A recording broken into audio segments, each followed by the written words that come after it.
வணக்கம், இது உங்கள் பொலிட்டிக்கல் பார்க். நான் உங்கள் நண்பன். இன்றைய தினத்துல பதவியேற்பு நடக்குமா அப்படின்னு சொல்லிட்டு ஒரு கேள்விக்குறியோட இந்த வீடியோவை நம்ம ஆரம்பிக்கலாம். இது நடக்குமா நடக்காதான்னு இந்த வீடியோ ஃபுல்லா நான் சொல்லிடுறேன். இந்த வீடியோ ஃபுல்லா கண்டினியூ பண்ணி நீங்க பாத்தீங்கன்னாவே உங்களுக்கு தெரிஞ்சிடும் நாளைக்கு நடக்குமா நடக்காதா.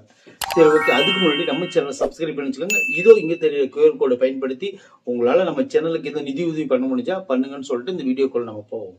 சரி, ஓகே. முதல்ல தாவைக்கா 108 தொகுதியில ஜெயிச்சிருக்கு. அதுல 2 கிட்டத்தட்ட விஜய் அவர்கள் என்னதுனால ஒரு தொகுதியை அவர் ராஜினாமா பண்ணணும், அதுக்கு பதிலா வேற யாராச்சும் நிக்க வைக்கணும். சோ 107 தான் கணக்கு. இந்த கணக்குலயும் ஒண்ணு மீண்டும் ஒண்ணு மைனஸ் ஆகும். அது என்னன்னு பாத்தீங்கன்னா, சபாநாயகரா ஒருத்தர் உட்கார வைக்கணும் அப்படின்னு சொல்லிட்டு பாக்குறோம். இப்ப 118 தான் பெரும்பான்மை. அதாவது 234ல 117 பிளஸ் 1 118 வந்தாதான் பெரும்பான்மை அப்படின்னு சொல்லிட்டு நம்மளுக்கு எல்லாத்துக்குமே தெரியும். தெரிஞ்சுக்கங்க தெரியாதவங்க. சரி, ஓகே. இப்படியே போயிட்டு இருந்தா எப்படி 107 எப்படி சாட்டிஸ்ஃபை ஆகும்? பதவி ஏற்கிறதுக்கு பத்தாதே. உடனே என்ன பண்ணாங்கன்னு பாத்தீங்கன்னா, எல்லா கட்சிகளோடும் கிட்டத்தட்ட பேசி பார்த்தாங்க. தொடர்ந்து எல்லா கட்சிகளோடையும் பேசிட்டு இருக்கிறாங்க. சரி, ஓகே. ஃபர்ஸ்ட் யார் வந்ததுன்னு பாத்தீங்கன்னா, யாருமே எதிர்பார்க்கல. காங்கிரஸ் டக்குன்னு வந்துருச்சு. காங்கிரஸ் வரும்னு சொல்லிட்டு திமுக நினைச்சே பார்க்கல. டக்குன்னு காங்கிரஸ் பிரிஞ்சு வந்துட்டுன்னு திமுகவுக்கு உண்மையிலே அது ஒரு பேரு அதிர்ச்சி தாங்க. ஏன்னு கேட்டீங்கன்னா, இத்தனை நாளா காங்கிரஸ் வச்சு உருட்டிட்டு இருந்த திமுகவுக்கு இப்ப திடீர்னு காங்கிரஸ் கைமாறி போகுதே அப்படிங்கிற மாதிரி ஒரு செம்ம ஃபீலிங்க ஏற்படுத்திட்டு தான் இந்த காங்கிரஸ் அங்கிருந்து வந்திருக்கு. சரி, ஓகே. காங்கிரஸ் வந்துருச்சு. அவங்க வந்தாலும் 5 சீட்டு தான் அவங்களுக்கு கிடைக்கும். அதாவது 107 பிளஸ் 5 பாத்தீங்கன்னா 112 தான் கிடைக்கும். அவங்க 118க்கு கிட்டத்தட்ட இன்னும் 6 தொகுதிகள் தேவைப்படும். இப்ப 6 தொகுதிகள் இங்க 6 எம்எல்ஏக்கள் தேவைப்படும். 6 எம்எல்ஏக்கள் எங்க இருந்து எடுக்கிறாங்க பாத்தீங்கன்னா, CV சண்முகம், SP வேலுமணி, இவங்க 2 பேரும் அதிமுக முக்கியமான எம்எல்ஏக்கள் இப்ப ஜெயிச்சிருக்காங்க. இவங்க என்ன பண்றாங்கன்னு பாத்தீங்கன்னா, நம்ம தாவேக்கோட போய் சேர்ந்துடலாம் அப்படின்னு சொல்லிட்டு ஐயா எடப்பாடி பழனிசாமி அவங்க கிட்ட பேசியிருக்காங்க. பேசிட்டு இருக்கும்போது அவர் அதிருப்தியில் இருக்கிறாரு. சப்போஸ் ஒருவேளை நம்ம வேண்டாம்னு சொன்னோம்னா இந்த உள்ளுக்குள்ள கூட்டணி குழப்பம் வரும், அதாவது கட்சிக்குள்ள ஒரு குழப்பம் வரும்.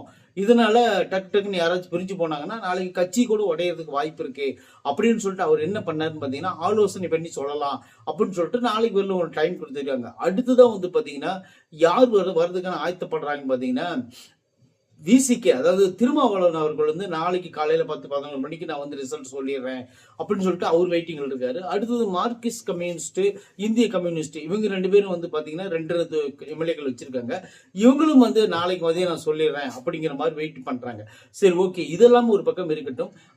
அண்ணன் விஜய் அவர்கள் இன்னைக்கு அந்த பெரும்பான்மை இருக்கிற எம்எல்ஏக்கள் பேர்லாம் எழுதி போய் ஆளுநர் கொடுத்தாரு. அவர் உடனே சொல்லிட்டாரு. ஏன்னு கேட்டீங்கன்னா, 118 பெரும்பான்மை காமிச்சாதான் நான் இந்த மாதிரி சாத்தியமாகும். அதனால இப்போ பதவி ஏத்துக்கிட்டு நீங்க காமிச்சீங்கன்னா அது செல்லுபடி ஆகாது அப்படிங்கிற மாதிரி சொல்லிட்டாரு. சொன்னோடனே நாளைக்கு பதவி ஏற்பு விழா நடக்குமா நடக்காதா அப்படின்னு சொல்லிட்டு எல்லாருமே வெயிட்டிங் லிஸ்ட்ல இருக்காங்க. ஆனா ஒரு விஷயம் என்ன கிளியரா தெரிஞ்சிருச்சு.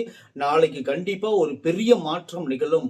நாளைக்கு காலை 11 மணிக்கு ஒரு பெரிய மாற்றம் தமிழகத்தில் நிகழும் அப்படின்னு சொல்லி மட்டும் கண்டிப்பா தெரியுது. கண்டிப்பா நாளைக்கு விஜய் பதவி ஏற்கிறதுக்கு 99% சான்ஸ் இருக்கு.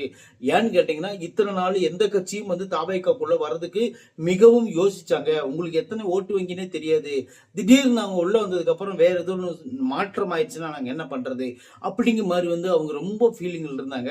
இப்போ காங்கிரஸ் இந்த கட்சிக்கு நம்பி வந்திருக்குன்னா, ஒரு தேசிய கட்சியே இந்த ஒரு 3 வருஷமான கட்சியை நம்பி வந்திருக்குன்னா, மீதி இருக்கிற கட்சிகள் எல்லாம் ஆட்டோமேட்டிக்கா சேர்ந்துரும் அப்படின்னு சொல்லிட்டு நம்ம பார்க்கப்படுது. அடுத்து பாத்தீங்கன்னா, 4 தொகுதியில் வைத்திருக்கக்கூடிய பாமக கிட்ட பேசிக்காங்க. பாமக டிமாண்ட் வேறு விதமா இருந்திருக்கு. அது என்னன்னு பாத்தீங்கன்னா, அந்த டிமாண்ட் சொன்னா நீங்க ஷாக் ஆயிருவீங்க. அம்மா சௌமியா அன்புமணி அவர்களுக்கு துணை முதலமைச்சர் பதவி வேணுமா. அடுத்து மீதி இருக்கக்கூடிய அந்த அமைச்சர் 3 அமைச்சர்களுக்கும் 3 எம்எல்ஏக்களுக்கும் பொறுப்பு கொடுத்து அமைச்சரா வச்சுக்கணும் அப்படின்னு சொல்லிருக்காங்க. இது அண்ணன் விஜய் அவர்கள் ஏற்புடையதாக இல்லை அப்படின்னு சொல்லிட்டு அவங்கள நிராகரிக்கப்பட்டது அப்படின்னு சொல்லிட்டு ஒரு பக்கம் ஓட்டிட்டு இருக்கிறாங்க. அது உண்மையா பொய்யான்னு சொல்லி கடைசியா தான் தெரியும். அது பெண்டிங்ல வைங்க.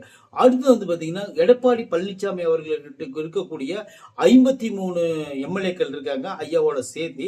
இந்த 53 எம்எல்ஏக்களும் மொத்தமா போய் இங்க சேர்ந்தாங்கன்னு வச்சுக்கோங்களேன், துணை முதலமைச்சர் பதவி கேட்கறதுக்கு கூட வாய்ப்பு இருக்கு. ஆனா துணை முதலமைச்சர் பதவி அவர் கொடுப்பாரா இல்லையா அது எனக்கு தெரியாது. ஆனா மொத்தத்துல அவங்க வந்து இப்ப பேசிட்டு இருக்க ஆர்வமா இருக்கிறது யாருன்னு பாத்தீங்கன்னா திரு திருமா அண்ணனையும் கம்யூனிஸ்ட் கட்சிகள் ரெண்டையும் தான் வந்து கூட்டுறதுக்கான ஒரு வேலைப்பாடு நடந்துகிட்டு இருக்குது அப்படின்னு கூட சொல்லப்படுது.